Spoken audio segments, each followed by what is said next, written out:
প্রধানমন্ত্রী তারেক রহমান সাহেবের সাথে আমার একটা বৈঠক ছিল। এটা সার্বিক পরিস্থিতি নিয়ে যেই জিনিসগুলি নাগরিক সমাজ যেটা ভাবছে সেগুলি ওনাকে জানানো, অবগত করার জন্য এবং কি হতে পারে সেগুলি নিয়ে কথা বলা। কিন্তু বিশেষ একটা কারণে উনি আগ্রহী ছিলেন আমার সাথে দেখা করার, সেটা হচ্ছে আমরা গতবার যখন ফ্লোটিলায় গিয়েছিলাম উনি ভীষণভাবে সেটাকে সমর্থন করেছিলেন এবং প্রথম উনি আমাদের সমর্থন দিয়েছিলেন।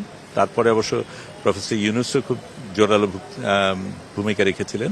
তো এইবার আমরা আবার ফ্লোটিলায় যাচ্ছি এবং সেই যাওয়ার সাথে আমরা এবার ফ্লোটিলার জন্য একটা বাংলাদেশি জাহাজ নিয়ে যাচ্ছি।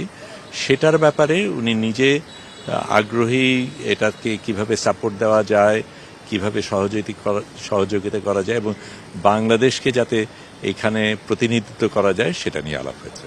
বা এই প্রক্রিয়াটা জটিল, কারণ এই বাছাইটা করা হয় আন্তর্জাতিক একটা পদ্ধতির মাধ্যমে। কাজেই আবেদন যে কেউ করুক, এই নির্বাচন যখন হয় তার মধ্যে অনেক যাচাই বাছাই হয়, কারণ কাকে নেওয়া হচ্ছে সেটার মধ্যে সিকিউরিটির ব্যাপার রয়েছে, দক্ষতার ব্যাপার রয়েছে, সেগুলি যাচাই করেই সেই সিদ্ধান্ত নেওয়া হয়, তার কোনো নিশ্চয়তা নেই।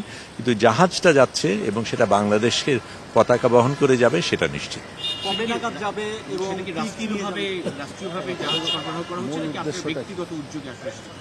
এটা দৃক ট্রাস্ট এই উদ্যোগটা নিয়েছে, কিন্তু আজকে প্রধানমন্ত্রী তো নিজে প্রকাশ করলেন যে তিনি এটার সাথে যুক্ত থাকতে চান। সেটা কি অর্থে হবে সেটা এখনো ঠিক করা হয়নি, কিন্তু আমলাতান্ত্রিক অনেকগুলি জিনিস আছে যেগুলির ক্ষেত্রে আমরা সম্মুখীন হচ্ছি, সেগুলির ব্যাপারে উনি যাতে জটিলতাগুলি কমানো যায় সেটা বলেছেন। তারপরে আমরা সামনে আবার বসে কিভাবে হতে পারে সেগুলি নিয়ে আলাপ করব। এটা পরিকল্পনা ছিল আমরা 29 মার্চে রওনা দেব, কিন্তু যেহেতু মধ্যপ্রাচ্যের এই যুদ্ধটা চলছে সেটা 12 এপ্রিল এবার ঠিক করা হয়েছে, কিন্তু সেটাও হয়তো পেছাতে পারে যুদ্ধের পরিস্থিতির অনুযায়ী। অনেকগুলি জাহাজ যাবে, তার মধ্যে বাংলাদেশ একটা আলাদা করে জাহাজ পাঠাবে।